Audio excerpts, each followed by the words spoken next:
Hello everybody, and in today's video I'll teach you guys how you guys can log into Amity University. So before starting this video, be sure to like and subscribe with notification on to our channel because we post content like this so they get notified for our future video. Be sure to subscribe with notification on, and let's start today's video without any further ado. So to log into Amity University, first go to your browser and type Amity University.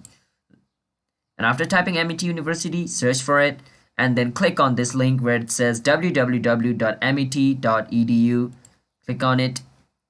And once you're in its website, you can go to the top right corner and click on Admission Microsite Login.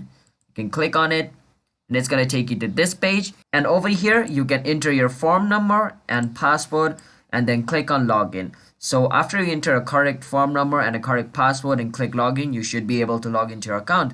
So that's how you do it. So if you guys found this video helpful, then be sure to like and subscribe with notification on and comment down below what type of video we should make next. And I'm signing out. Have a nice day everybody. Peace out.